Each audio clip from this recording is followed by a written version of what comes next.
Hi,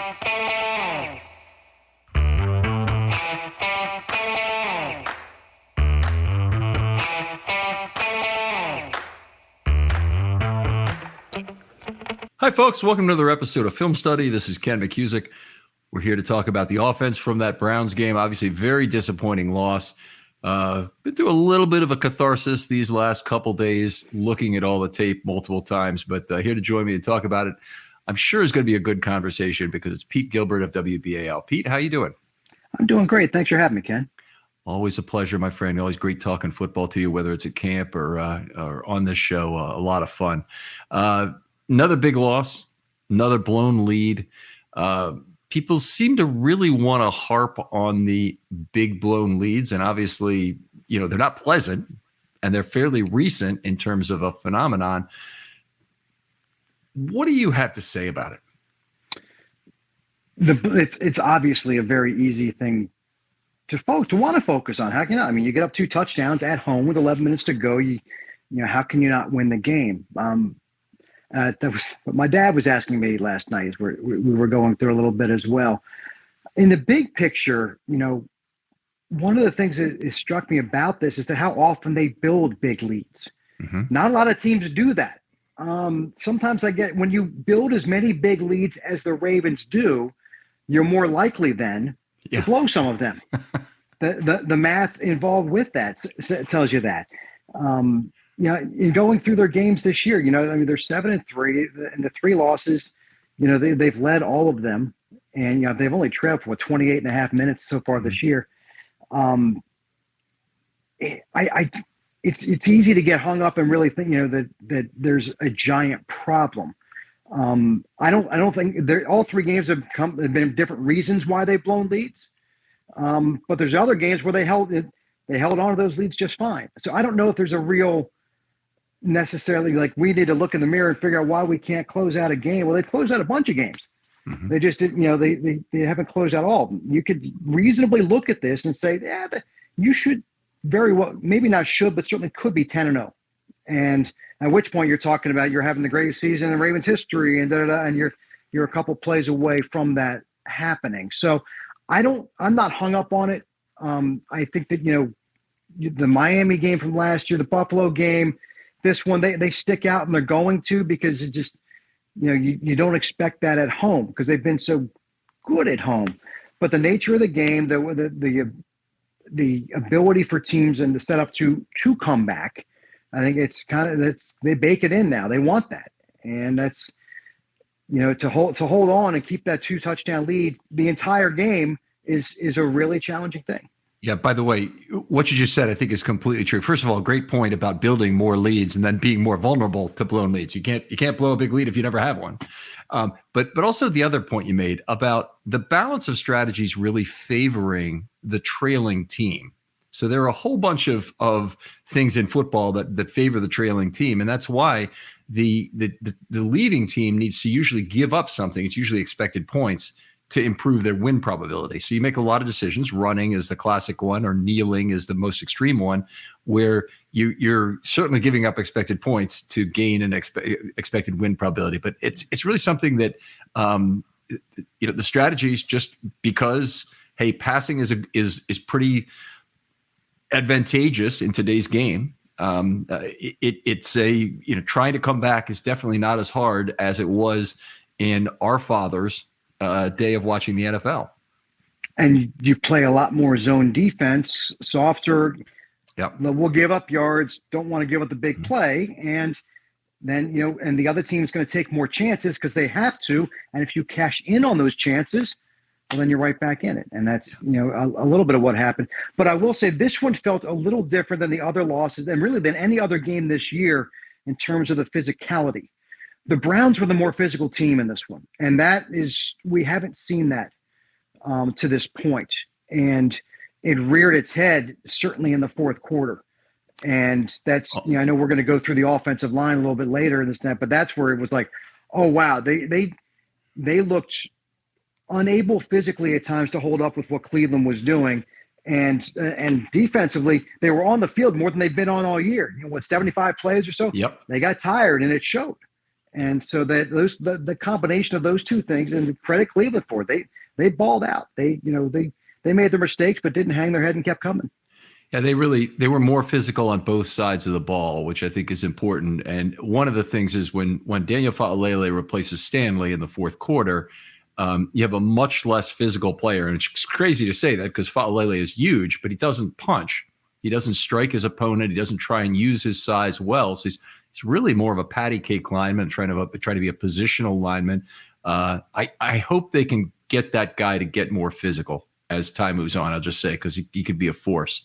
But then on the other side of the ball, and we're not talking about defense today, you have Williams, who's basically playing with one arm, unable to tackle, and the Browns know it, and the Browns are taking advantage of it with a heavy run game and Joko in the screen game, and they're trying to get to Williams whenever they can. Yeah, no doubt. I mean, it's admirable the way he is out there. I mean, he could have had season-ending surgery, and is just trying to fight through this. There's a guy before he came to Baltimore was never hurt, and since he's gotten here, it's been almost nothing but injuries. And I know it was really frustrating to him. He's got a nice contract, and he really badly wants to live up to that, and it's been really physically challenging. Love Marcus Williams, great player, and unbelievable per snap productivity in his first year. I am one of the people saying basically they need to take him off the field for Worley, and I think there is an intermediate step there that you could take him off for Worley on obvious running downs and still leave him in there if you want him to blanket the back end on passing downs and try and get on the play. But I just don't see how you leave him in there on early downs anymore. Yeah, and that's where it's interesting because you had this. He comes back. You had Geno Stone leading the NFL in picks, and Hamilton. They was watching how were they going to rotate that, and they just about split. I think split plays. Reps out there, Stone and Williams. You may lean certainly more on 26, and then if you're going to put, like I said, Worley, he's proven to be a pretty capable safety as well. Well, Williams actually played all but one snap. They had one goal line snap where he wasn't in, but Stone was effectively splitting time under two circumstances. So if the Ravens played base, Stone was just out, and it was Hamilton and Williams on the back end. When they were in nickel, Hamilton was sometimes up at big nickel, but they also used Mollett some, and then they moved Hamilton back. So Stone lost a lot of playing time in this game, and Worley didn't play at all, of course, on defense. And you finally have four safeties healthy. They've run it so many times this year where they wanted to have three safeties healthy so you get Hamilton up front as the slot corner, and they haven't been able to do it because they didn't have a third safety to go to. And, it's just you finally have the opportunity now with four safeties, and you got backup, and then Williams you're still keeping on the field. So I really love Marcus Williams. I think the point was made online today that the Ravens coaches are smart, and they're going through the calculus of which is worth more, Williams blanketing the back end, always being in the right position, making plays on the football, taking away, passing space in some way, versus how much is he costing them versus the run. And we're entitled as fans to have a different opinion than the coaches is all I'll say. I think it was probably one of McDonald's most costly moves of the entire season. What happened in this game? There are two things, actually. Huge McDonald fan. I think he'll be a coach next year, head coach next year, but those two things I would have said I wouldn't have continued with. I would have taken Williams off the field as soon as I saw what the Browns were taking advantage of it. And I also would have stopped coming after Watson with all of the stunts and the pressure because none of that worked. So Watson decoded all of that.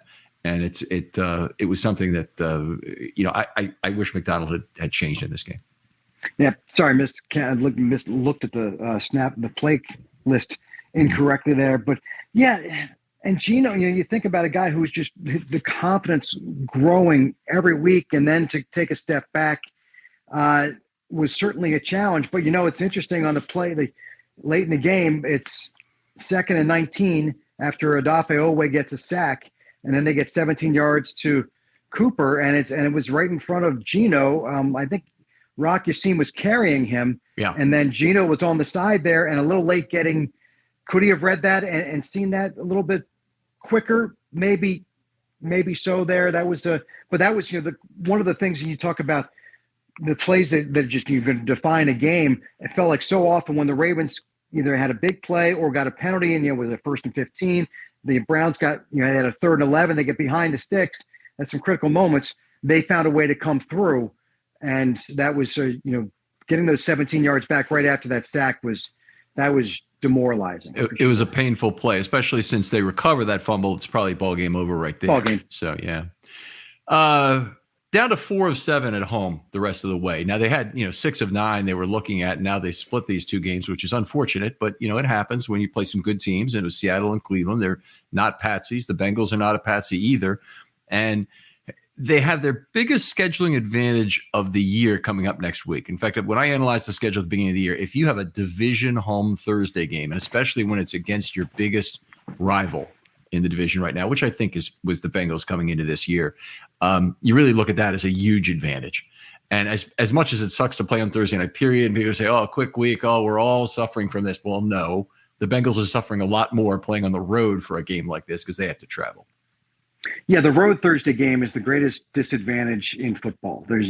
Inarguably, you lose the time to prepare to go ahead and make that trip, and you're beat up as it is. The one advantage though that Cincinnati has in terms that mitigates it a little bit is that they've had their bye, and that the Ravens haven't. So at this point, you're going into your 11th game, and without a break in there, and it's that short week, and after coming off a just physical division game, the Ravens have compared to what maybe you would hope back in August this advantage might be. I don't think it's quite as big as it could have been at this point, given just where they are physically, and watching them kind of fold's not the right word, but they weren't certainly as strong late in this one as they had been in some prior games. Although, the Bengals had a tough physical game too. And it also looks like it's a good thing that the Ravens got the Texans when they got them. Yep. It sure does. I mean, I don't want any part of Stroud in the playoffs again after the way he's played so far this year. Somebody's going to get him probably at this point, but he looks really good. Fearless. We talked about this last time, and I think the NFL. You made a flip comment about it. The NFL said everything will be fine, but how would they ever flex a Thursday night game? I know they reserve the right to do it. I sure as heck hope they don't try something like that this year or ever. But how would you possibly do that? Tell a team 12 days in advance, okay, you're going to be playing a Thursday game. And, oh, yeah, you, Johnny, or the Saints or whatever, you're going to play a road Thursday game. I thought for a Thursday game that it was a month they needed to. Oh, okay. I think it's a month that you get. It's still, brutal. If it meant you were going to, you could have, this was going to now be your Thursday game instead of that one. Okay. But if it's a second one, that's just so unfair to both teams. Obviously to the road team a little more so, but to either team to have a second Thursday game is just preposterous. And yeah, it's already unfair that Dallas gets 2 per year typically or often because they have a guaranteed home Thanksgiving game, and that Detroit does too. That those legacy stuff needs to go the hell away. And I know Dallas makes the league a lot of money, and so they're probably willing to let that continue. Why does Detroit get it? What the? I mean, what some the tradition, right. Some traditions just live on, and for no damn reason. Yeah. And that is Exhibit A. Yeah. I think early back then, initially, nobody wanted that showcase at all. It wasn't really a showcase, and they tried to make it one. And Detroit's like, fine, we'll do it. And now that they don't want to give it up. And who would? But yeah, more Mitchell mania this week. So let's finally talk some offense here. And I think one of the biggest things we've heard since the game is a complaint about his lack of touches and his playing time in this game. Oh, no doubt. That was, one touch in the second half it was obviously frustrating to fans. I think to probably John Harbaugh to some degree too. Now, there was an opportunity on a read option where Lamar kept it, and I think if he had given it to Keaton, yes. There was. I mean, Za'Darius was there, but there was enough room that I don't think he makes the tackle. And then there was nobody. and you would have seen the same kind of run that we've seen when he gets a little space. It's going to be 30 plus yards. Yeah. So that was one where, I don't know that that's a Todd Monken or it's not a coaching issue. That was a Lamar kept it issue at that point. But sure, you could have some more designs for him. The pass protection is a legitimate concern at this point. You go back into the first half, the one negative play had the 7-yard loss, which was poorly blocked by Isaiah Likely to start. The next play, Lamar gets sacked, and Mitchell is back in pass pro, and he starts out to the right, sees there's nobody there, comes back over to the left, and gets in the way of Lamar, who's trying to step up, and that slowed down his avenue for escape there, and it didn't really look like it was maybe anything terrible on Mitchell's part, but he was in the way and caused a sack. Okay, so a lot of people have questioned, basically, how do you grade out that sack on that play? And I'll tell you right now, it's part of the thing is why you need fractional sacks when you're allocating them. PFF only gives them out in ones, so they get a 0 or 1. Now they'll give Mitchell a downgrade on a play like that, but they won't give him a third of a sack caused, and they won't give a third of a sack, frankly, to anyone. But on that play, Stanley was getting pushed way back. Mitchell's got to be aware of that process and not cross the street, so to speak. Being a 6-year-old, to make that play unless he's sure he can get across in one shot. So it was a very bad judgment. It was too close to Lamar in terms of how close he had to go back to help Stanley to start with also. But when you cross the cone, you better be sure you get across or you got a real problem. And then of course there was also who got the other third of that sack? I want to say it was a blitz pickup by Zeitler that fell down, but I may be wrong. It may be something else. No, that's not. I thought it was on the left. I think it was on the left side there. No, it was Linderbaum. Okay, Linderbaum got he got completely steamrolled. Yeah. So, but anyway, I agree completely on the Mitchell thing. Mitchell also probably didn't help himself by dropping the ball in the end zone. That is technically a touch in terms of getting a target. Right. Is if the target is on target, it's a touch. If the target's not on target, it's not. But he needs to catch that ball. And kind of sad too, because that's exactly the corner of his end zone where his dad was sitting, and I think his girlfriend is the woman next to him. I think, but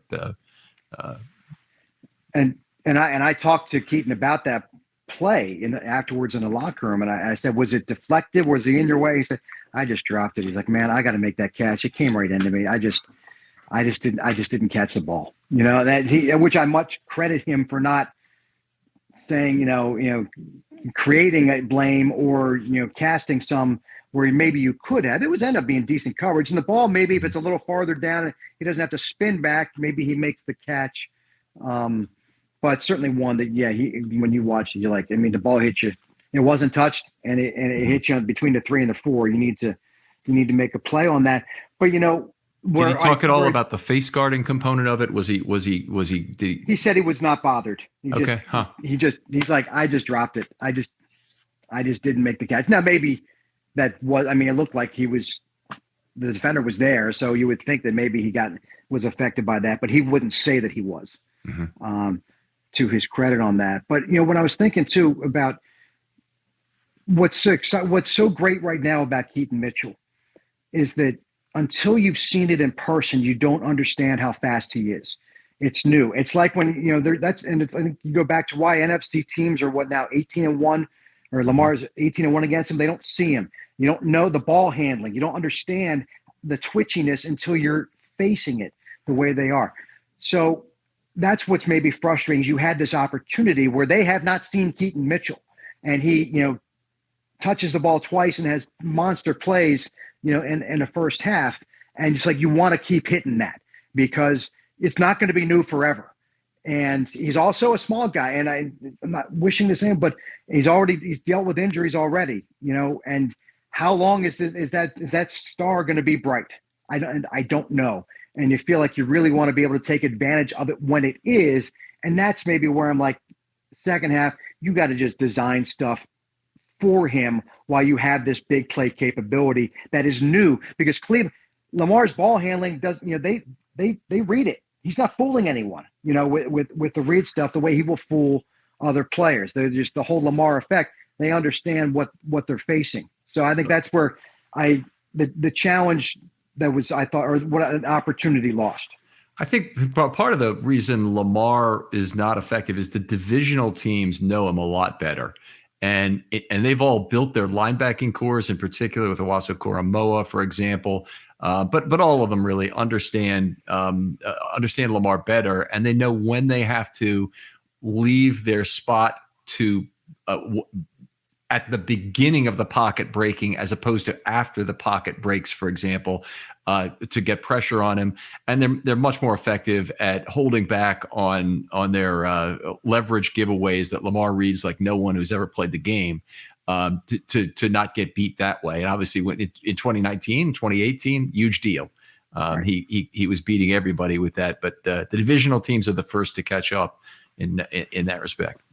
No doubt about it. And so that's where, they've got to keep evolving themselves and, finding ways to create, deceit and, really build on that. And it felt like they weren't fooling them for a lot of the game.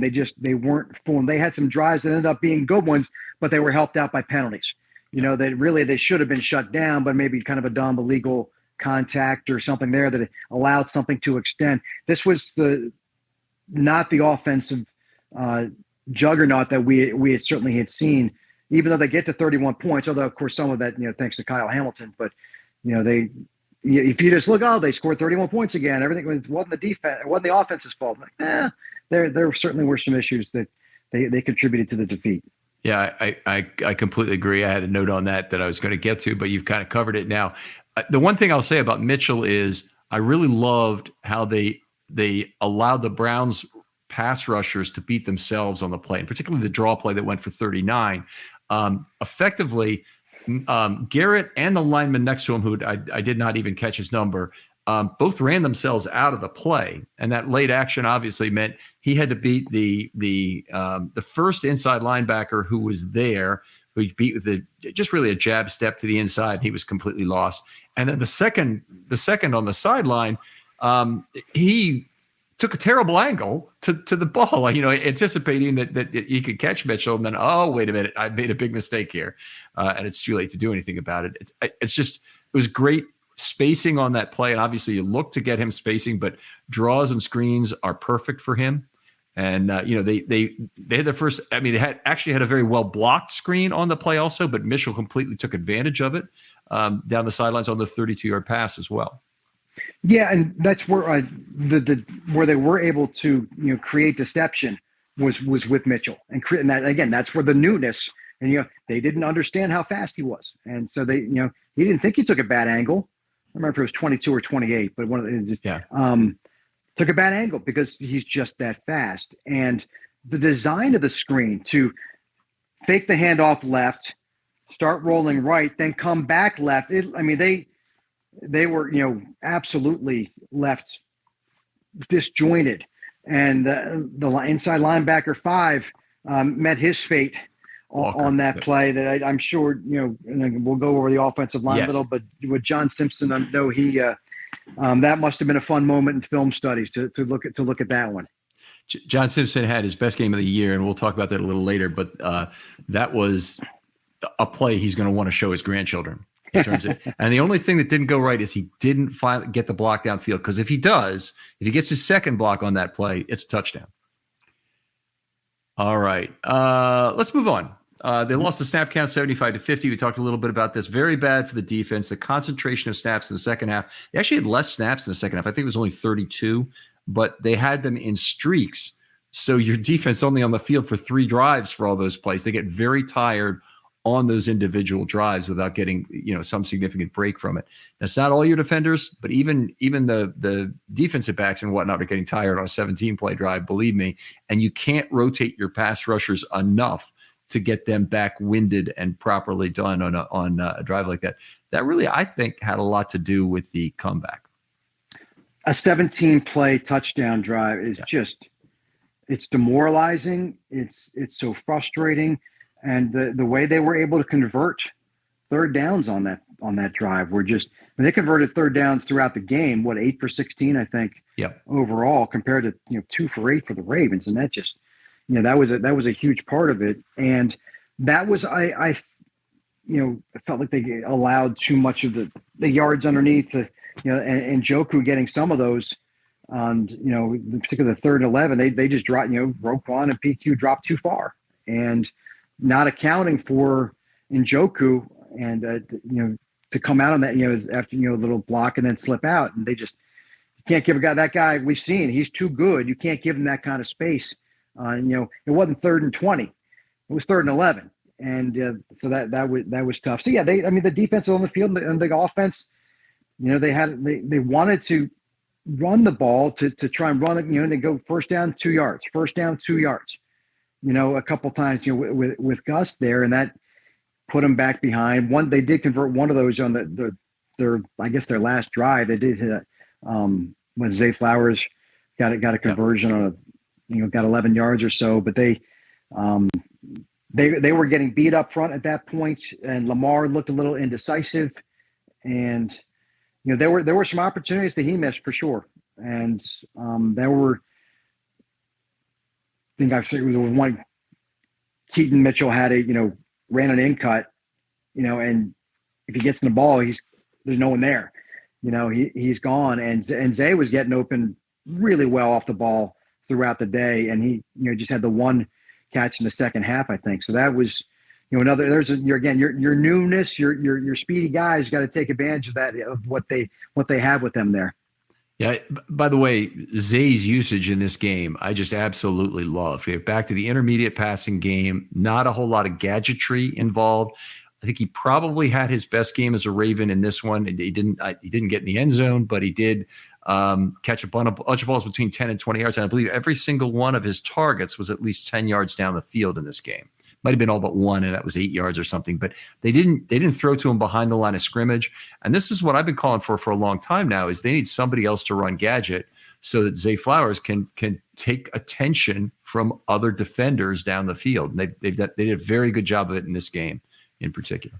Oh, no doubt. And I think early on there was about an 18-yard out that just, the separation he creates on it was beautiful. And Lamar stepped up and made a great throw, and bang, you're like, that's showing you he's not just a jitterbug. He's not just, a 9 guy. He can run a really nice defined route there. And that's just such the kind of the passing game that they thought that, that they said Lamar couldn't do. They hit that kind of throw, and he puts it just dead on the money, and you have him making that kind of play and contribution. We know he can make more of those, and I want to see, even more of that from him. But that was very nice to see, with 5 catches for 70 or so. You want to, let's get that up to 8 for 100 and a touchdown, and then you're getting to where I think he can be, fairly regularly.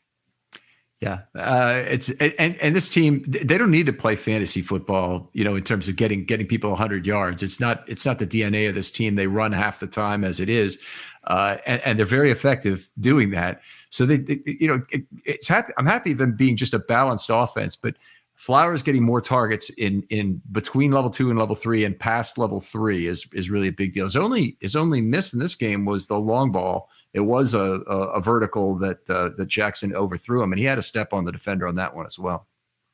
That's been one of the more puzzling aspects of this offense all year, because Lamar, I think, in terms of passing the ball, has showcased so much more than we'd ever seen from him, but he's regressed in the ability to hit the deep shot. Mm-hmm. He's hit it, throughout his younger. I go back to 2019, week 1. That deep ball to Hollywood was one of the most beautiful balls you could ever see. Mm-hmm. And this year he is consistently overthrowing, not putting enough air under it. I think Rod Woodson's going to, have an aneurysm, watching it, listening to him on the broadcast, just going crazy. Like, let the receiver go make a play. Why are you overthrowing it so badly? And Lamar talked about that on Tuesday, and in saying that he understands that it's an issue that they have to fix. He's not giving any reasons as to why he's been overthrowing everyone so badly. I don't know that there is. How do you fix that? Don't do it, right? I mean, just give the guy a chance. That, and they do connect. He said they do connect him in practice. I've seen it. It's true. So it's just one of the more confounding aspects of this season. There were two things offensively coming into this game. I said, talking with Keith Mills on Ravens Wrap Up, we're like, only two things that really drive you crazy: the missing the deep shots and the fumbles. Mm-hmm. And other than those, the offense has been really, really, really good. Yeah. Now we can add the interceptions, unfortunately, but yeah, I would agree. The turnovers have been bad. Ravens went 1 for 2 in the red zone in this game. They had part of that was a function of the 2 long TDs, one to Mitchell, one to Beckham. They're now 27 of 42 on the season, 64%. Now they started off at 80%. They were 12 of their first 15. I think they improved that to 13 out of 16 with their first drive, and then they ended up going 1 for 6 in London, which brought them back down to earth. But anyway, where they were was not sustainable. 64% is 4th in the league right now. And if you compare that to the NFL median, which is 53.7%, is excellent. If you compare it to the Ravens of 2022, we were at 44.4%. It's even better. So I'm not upset with what's happening in the red zone here, but they haven't been as efficient as they were earlier in the year. Yeah, but they still, I mean, again, 2 opportunities. You hit on one of them. The ability to run the ball into the end zone when you get to the 5, get to the 4, the 3 has really what has been different this year. They know and credit the line and Gus and Pat Ricard largely for what the way they've been able to do that. I mean, Gus has 6 touchdowns in the last 3 games or so. Just by and they're all those short. They know if I get the ball, this is what it's going to be, and still finding a way to power his way in, and that's his greatest asset to this team. And because it really then does make it, if you do want to throw the ball, that much easier because it's so little space from the 5-yard line or the 3-yard line to make a pass play. And so that is why they have overall are in that top 5. I think just the ability to run the ball, and then which then allows them some room when they do pass. It's very demoralizing to be able to run the ball down the other team's throat when they know it's coming. And this was part of the things with the Ravens. The Ravens played a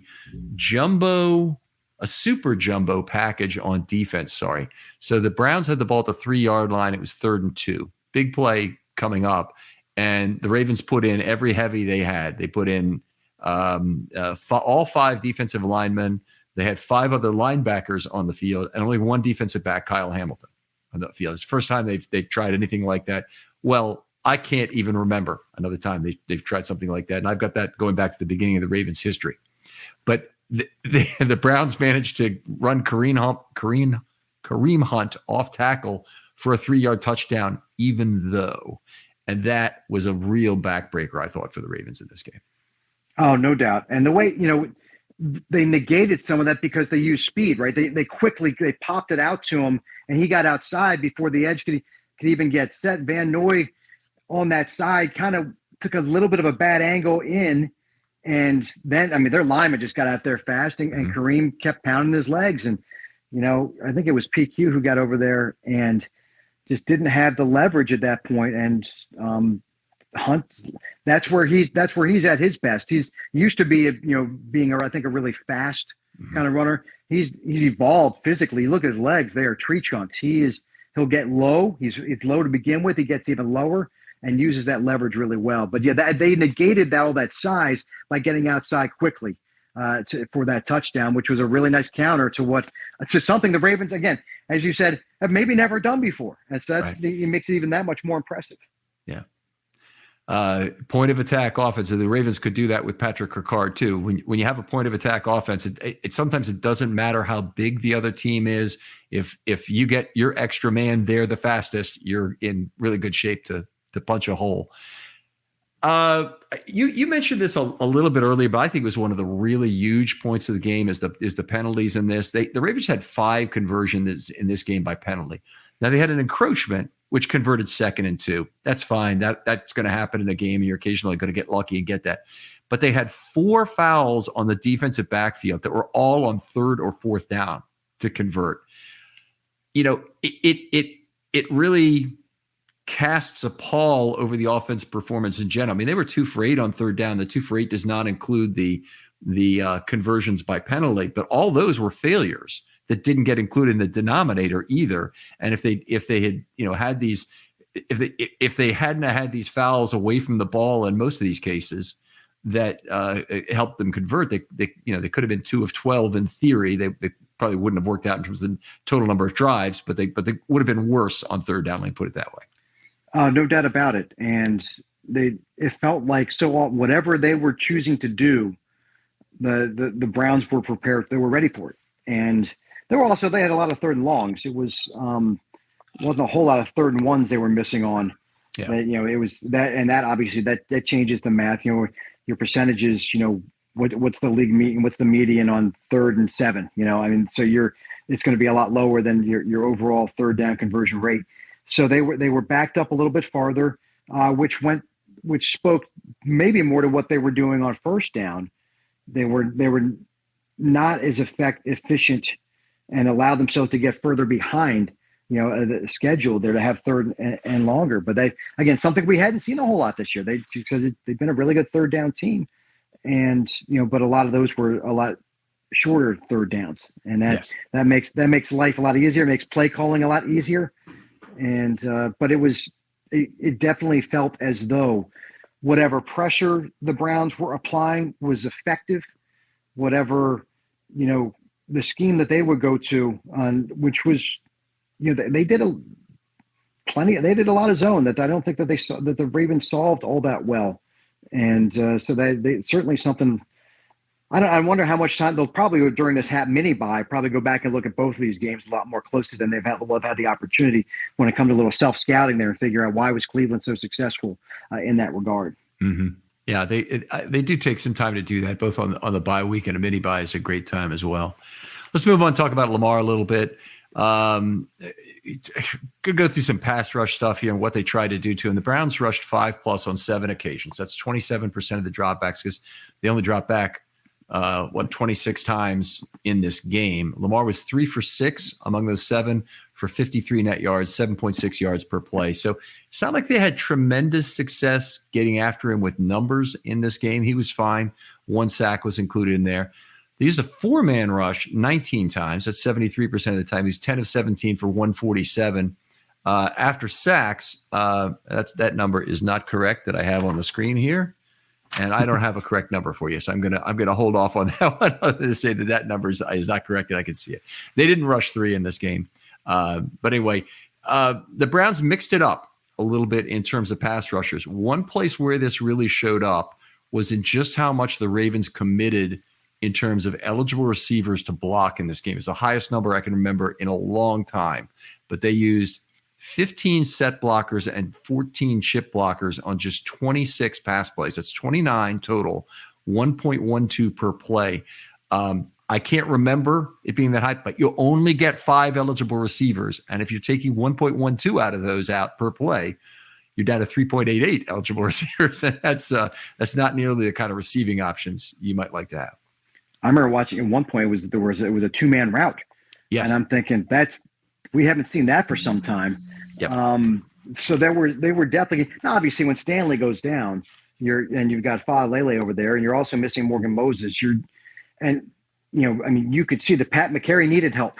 He was struggling out there, and and then when Stanley was down, Lele, likewise, you've got to give help, and obviously it makes everything about the pass game that much harder when you have to do that. But if you don't, it will get a lot worse. So I understand how it happened.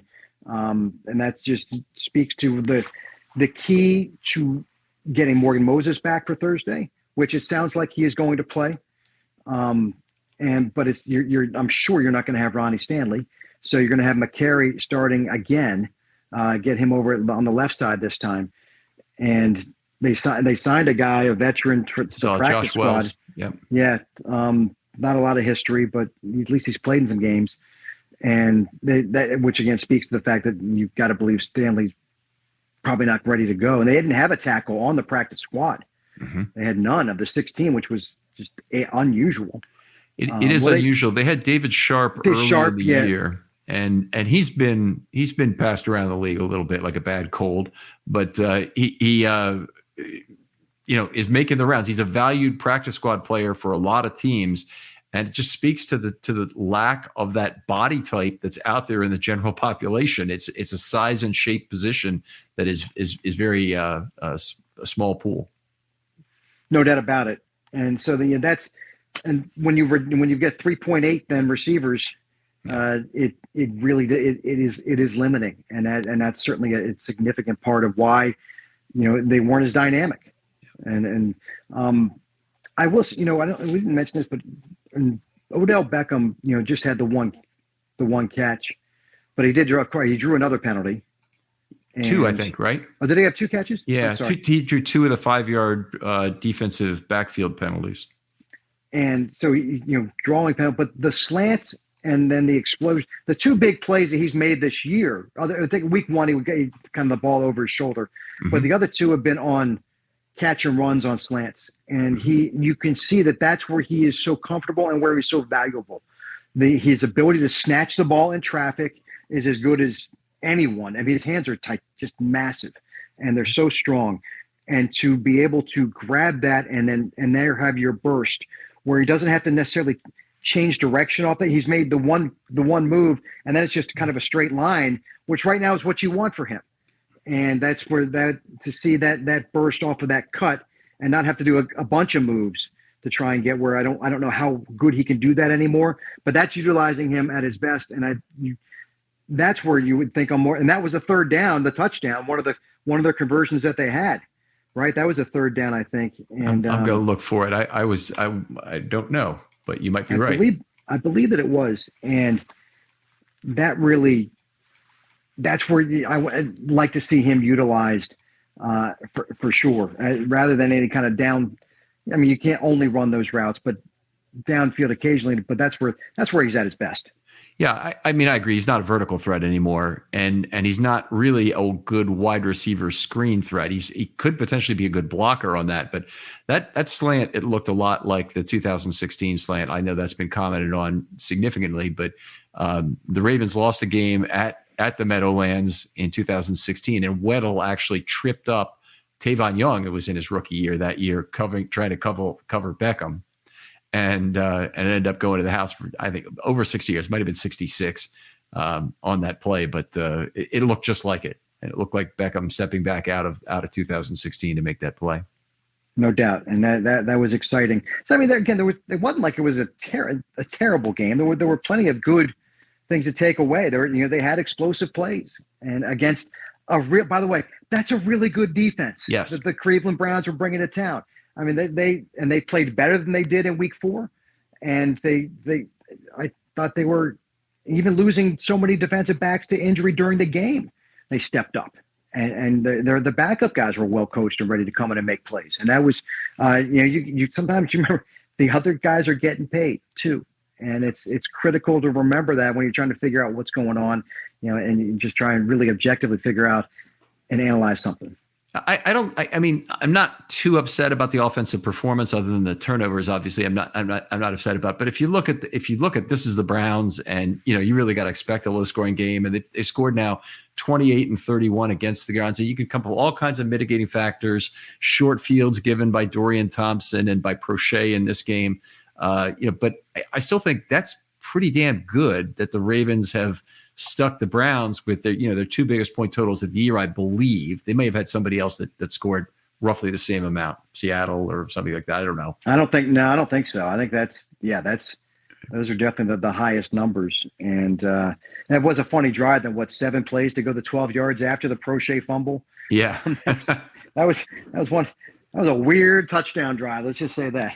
Yeah, that it had some bad plays by the Ravens, but also fortunately one more bad play by the Browns than for the Ravens on that drive.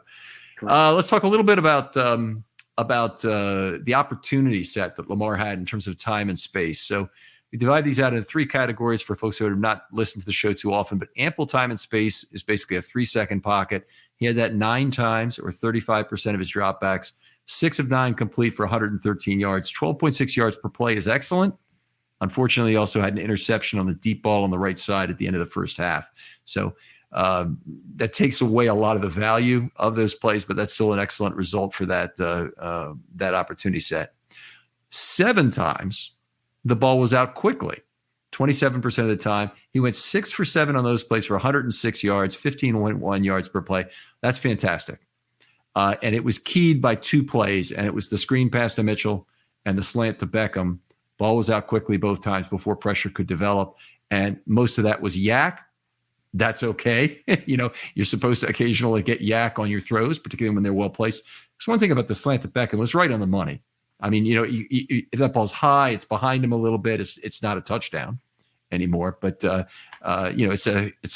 ball is right on the money. So Lamar gets some of the credit for the yak on that play. Oh, you have to, and that's when you go back to his development as a quarterback, is accuracy and not just completing. And watch what completion percentage can be so misleading. If you don't put the ball in the right spot you might still catch it, but didn't get the yards that were there. Mm-hmm. And when a receiver runs a good route and you don't reward him, putting it where he can catch it in stride, you're taking away, you're hurting yourself. And that this year, and we've seen so many balls that have been put really where they needed to be put. Also, and that can also be putting it where it keeps you from getting your head knocked off. Yep. He's done really well at putting the ball, away from defenders. And sometimes that then takes away from some yak, and a guy ends up sliding down to make a catch. But that's fine. He's healthy, and you got the first down. And I think his evolution at being able to do that, and being able to do that so often now without having himself set, to be able to go to a sidearm or flick or to be able to still throw the ball with accuracy. I mean, he is just a phenomenal, freakishly gifted athlete at times, and it shows it. But I think a lot of that goes to confidence and the belief that he's going to put the ball there, and the understanding of where the ball needs to go too. And that takes reps. And it's one thing to know it in practice; it's another to know it when someone's trying to take your head off. And to be able to feel that is just really. We've seen that, and it's really been nice to see. It's a big improvement, and obviously this is not the greatest time to be talking about this after he throws 2 interceptions, but he's been remarkable this year about keeping the ball in a safe location. I think that's been a point of emphasis, and he's been throwing the ball away from defenders. Some of that actually can get you into trouble because you look too much at the defensive back's catch radius. You try and outthrow the defensive back, and on a long ball, you may not give your receiver the same chance to go up and get a football or draw a pass interference penalty. But he's done a great job of keeping the ball away from the defender this year. Keep it low when it needs to be low. And also, as you mentioned, at the line of scrimmage, avoid the defender that's in his face by going to a different arm angle. He's been very effective at that. Players like Brent Urban talk about having their arm up all the time. And you basically, what he says, he's done this on this show, is you can't get the ball over me. I'm too big for that. But, I don't know how many times in my career the ball has gone between my head and my arm. It's a lot.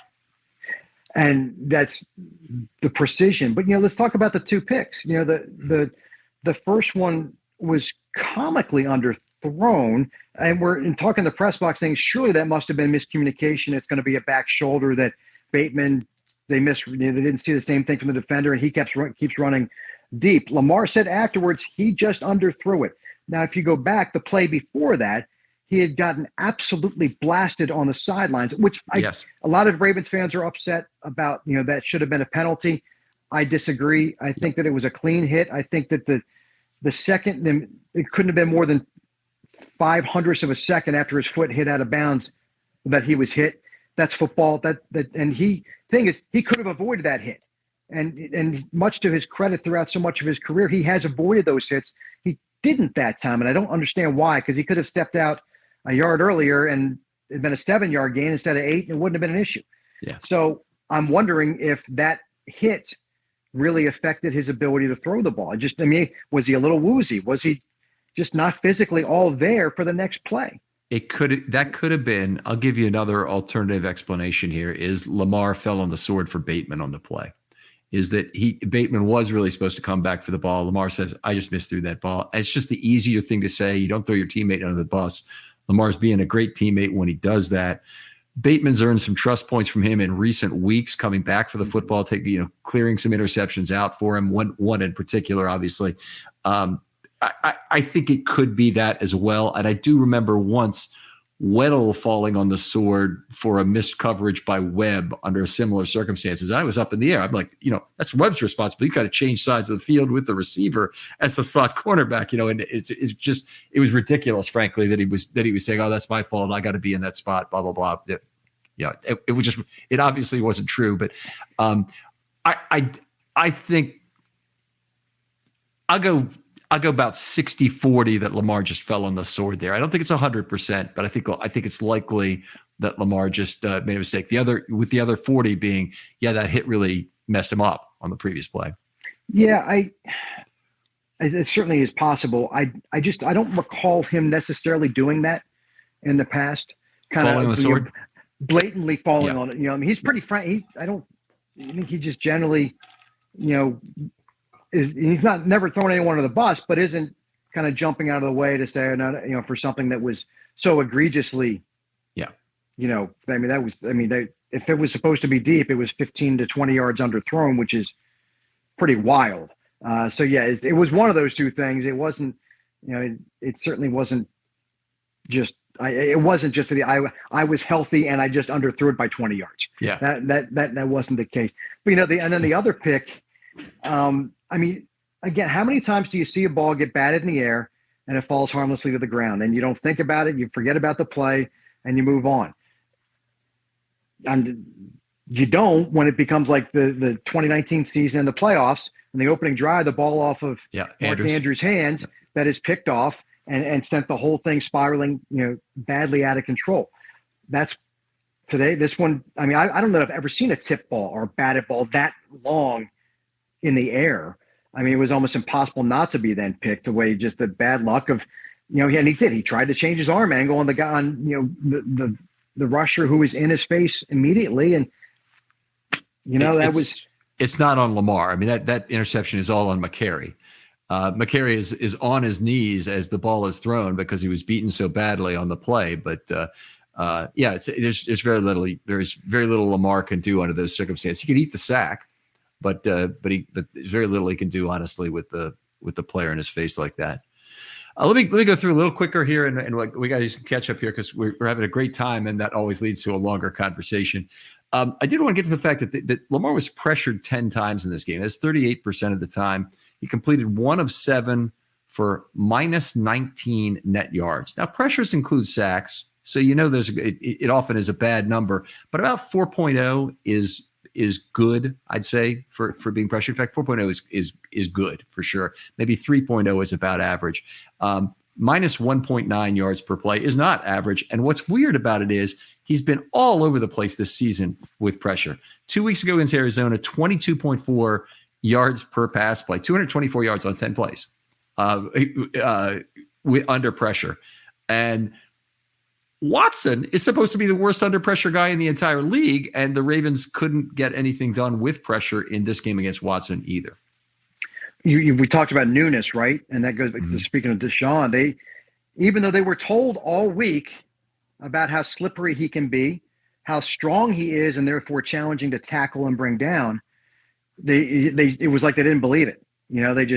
They did not expect him to do what he did in terms of extending plays, scrambling, and then making throws. And particularly in the second half when he's 14 out of 14.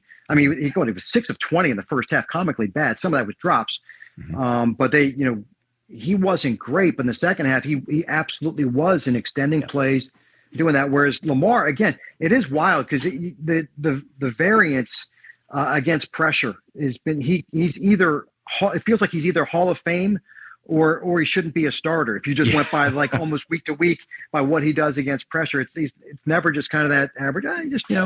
About 5 yards of play, 6 yards of play, or whatever. And so this was one of those games where the pressure was terribly effective. And I go back to, I think just the offensive line there were too many struggles. It's not all pressure is equal. Some pressure is greater than others, and this was some great pressure he faced. Yeah, I would agree. We'll get to some of that in the offensive line when we talk about this. It's interesting because the scrambling you mentioned for Watson and Lamar rushed 8 for 41 in this game. And, there's some good plays in there. He's clearly making yards that weren't all scrambles. Some of that was designed running. But Harbaugh, one of the things he mentioned was getting upset about Watson leaving the pocket for that 16-yard gain, I think, at the end. He may have been generalizing, too, for the game. And Watson scrambled 7 times, but several of those were effectively like sack +2 or sack +3, as I call them, where there's small gains when you didn't want a small gain at all. So you don't want a small gain on 2nd and 18 or on 3rd or on 2nd and 9 on one place. You didn't want to gain 3 yards. And then he had another that was 3rd and 6 that he converted. And then he had the 16-yard run. So there are 2 that really beat the Ravens badly. But I want to plug here my article this week because I've got a new system for trying to score quarterback scrambles that takes into account some of the defensive win, offensive win nature of the play on those. And I've looked at forced not to pass to combine scrambles and sacks before, but this actually looks at both individually to try and judge quarterback containment using a point scoring method that I think is probably slightly better than average yards per play. Anyway, it's a little bit different way to look at it from a model perspective. Nice. Look forward to check that out. Looking forward to that. All right. Appreciate it.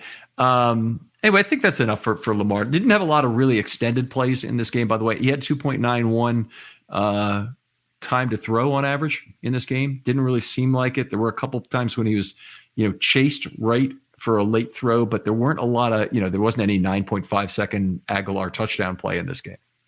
No, and he did have some nice pockets. It wasn't like, he was under pressure all, he had some nice pockets and generally delivered nice throws then when things were clean, except for, of course, that deep ball for Zay Flowers. It just remains confounding that he's been unable to hit. Let's talk about some of the scheme in this game. The running back snap division is always something I like to hit on. Edwards 28 of the snaps, Mitchell 13, and Hill 14 with 1 pony. I didn't even notice the pony as it occurred, but I noticed they did have 55 total running back snaps on 54 plays. They had to pony up once, obviously, in there. A lot of people saying Hill's playing way too much or Mitchell's playing way too little or whatever, but the fact that Mitchell was in there almost as much as Hill was in for 48 snaps last week against the Seahawks, is at least a movement in the right direction. It is. And again, once I think now that you have the reps for Mitchell, the 2 part, the one that's showing for sure that he's got to be on the field as a playmaker. You've got to give him opportunities to do that. And while he did, I think, contribute to a sack, he hasn't looked lost generally out there in his roles as otherwise than when you're getting the ball. So I think that that will continue. Justice Hill's time, I think, is nearing its conclusion as far as having a meaningful role in this offense going forward. So I think, and that's, he's just not been. He had a touchdown brought back for a hold in this game. He's been surprisingly good actually running in the red zone in goal to go. He's been a pretty good runner, but Mitchell is just so much more dynamic and as we saw particularly the week before, his ability to run inside and to make guys miss where there didn't seem to be a little space to make anyone miss is where it reminds you he's got to be your guy. Yeah, I did want to say this about Hill. Hill had caught every ball thrown to him before the Seattle game when he finally had one that was, I think it was off target. I don't think he actually dropped it, but he's caught 15 of 16 balls this year, and he's almost caught every ball since his rookie year. He's amazing. He's 32 out of 33 since his rookie year in catching the ball. The problem is he's between 4 and 5 yards per reception every year. So it's not been for any yardage. So one of the things they hoped to get with Justice Hill was a breakaway guy. I looked at him as one of the big winners from the Monken hire, that you'd get him on the field, you get him in space. But even though they've gotten him the ball 15 times, he hasn't really broken one yet. And they should be able to figure out how to get him some more big opportunities. Maybe with Flowers going down the field more, we'll see a few more shots, a few more opportunities for Hill to make the gadget play as we come along here. But the trust is not really high right now, and some of that is the fumbling that's occurred. And I do kind of understand why. It's not the guy we want taking the shot to win the game kind of thing, as we've heard from Monken at the podium early in the year. Yeah, I mean, no doubt. I mean, if you're going to put the ball, the mesh issue is clearly he and Lamar, and it's not Lamar and Gus. It's not Lamar and Keaton. I hadn't been Lamar and Kenyon. It was it's only one guy that he was struggling with. So that's certainly problematic, and that's gonna take your time off the field. And it is odd because in terms of not making the big plays, I mean, this guy was the fastest running back in the combine that year, and yet here we find ourselves in that situation. And hi, Seamus. That's my dog saying hello. There you go. We've met earlier. So I did want to talk about one other thing, which was the average point of first contact in this game, which was very interesting for the running backs. So with Edwards, the Browns controlled the line of scrimmage, and you mentioned they were the most physical team. I would agree, and they were in some ways they were redefining the line of scrimmage and getting to Edwards quickly. His average, he had 2.18 yards after contact per play, and 2.2 yards per play. So he was at 0.02 was his average point of contact. Hill, -1. Jackson, 1.47. And, Lamar is often running free in the open field. That's a pretty good touch point in terms of his runs exclusively. It doesn't include the sacks. And then we go to Mitchell, 8.67 yards is the average point of first touch, obviously heavily weighted towards that 39-yard touchdown where he was not touched. And the sample size is a little small, yes. but it doesn't mean it's wrong necessarily either. Well, and it's not like it would be made slightly more wrong, but that's 39 yards of untouched yards. Let's say he had 15 carries, he would still be 2.6 or whatever that is, yards per carry without contact. So it would still be a distinctly higher number, but anyway, it was what it was. Anything else I want to talk about here? We talked about the sets and chips. I think we're talking about Kohler and Likely in the individuals. Ricard's play, they used him for 32 of 50 snaps. Now, one measure of the set and chip blocks is a concession to the Browns pass rush and their ability, what the Ravens need to do to defend it. But the other concession to it is you have Ricard on the field for 32 of 50 snaps. They only had him on the field 23 snaps last week, and they rushed for 298 yards against the Seahawks. This week, he's on for 32 snaps, and they didn't have anything like the rushing success, but they really needed Ricard as a pass blocker. Unfortunately, he didn't really have his best game. I would agree with that. And, occasionally you'd have the overload and have him essentially like a left tackle. And he in space, it's ugly. That's not where you talk about his, the versatility is amazing, but when you put him in that kind of role, he definitely looked limited. And I think one of those guys that there were a few that didn't have their best days, and whether you just didn't see things exactly in the right way, didn't read something 100%, or maybe you end up trying to cover for someone that we don't know about, and it's kind of left you out of your position a little bit. He wasn't the physical imposing force that we've always seen. I do think, when they did have the touchdown in the red zone, he was helping lead the way for Gus. So that's where he is at his best, coming in motion, and getting across, and then just having the back follow him. That's usually a recipe for success. Yeah. All right. Well, hopefully the Ravens really, with their tackle situation, need him to come back this next week and have a big game against Cincinnati. So that's very important. Well, Pete, fantastic. We'll be back for part 2, and we'll talk about the offensive line. We'll talk about some individual offensive performances, get to a lot of the players we didn't talk about in this half. But tell folks where they can talk football with you online and where they can watch you on TV. Yeah, on the artist formerly known as Twitter, at WBAL Pete. That's where I'll spend most of my social media time. And please join us for Ravens Wrap-Up Sunday nights, late Sunday night. DVR it if you can't stay up late. We're not on until after the news, after Sunday Night Football, so I completely understand that. But we get usually about 35 to 40 minutes where we, Keith Mills and myself, go all through the game, just a monster highlight package, a couple of individual areas we break out and go through, and also take a look, of course, at the rest of the AFC North and try and find your interesting nuggets and stats. And so it's a fun. There isn't anyone else doing that on Sunday nights for the Ravens. So I would, to that length and, just that much. So give us a watch there if you like. You guys, you've told me before, have kind of a free hand in terms of having a longer show, which is incredibly unusual for television, by the way. Television, you time it down to the second and you better get it right. But you guys have had some flexibility there, right? We don't essentially have a specific off time. Our framework is a half hour. I can't remember the last time we only did a half hour, and we just have paid programming afterwards. So there's nothing we have to hit at a specific point. So, well, if that's what they tell me, then okay, we'll have some fun with it. It's perfect. That's what we've got on this show. It just leads to more interesting rabbit hole conversations, which I really enjoy. But and I know you and Keith have a lot of fun doing that show together. No doubt, no doubt. Other folks out there, if you'd like to be on a film study short, hit me up. DMs are always open on Twitter. I get back to you very quickly about your idea. I had some great ones come in the last week. Really want to develop those in particular. We've got a mini buy coming up, and then we have an actual buy coming up. A lot of good opportunities for this kind of content. Please like and subscribe if you're watching on YouTube, and give us a review if you feel so inclined. We've got a very loyal listener base, and always eager to have you guys give us a review if you don't mind it. Pete, thanks again for joining me. My pleasure. And we'll talk to you next time on Film Study.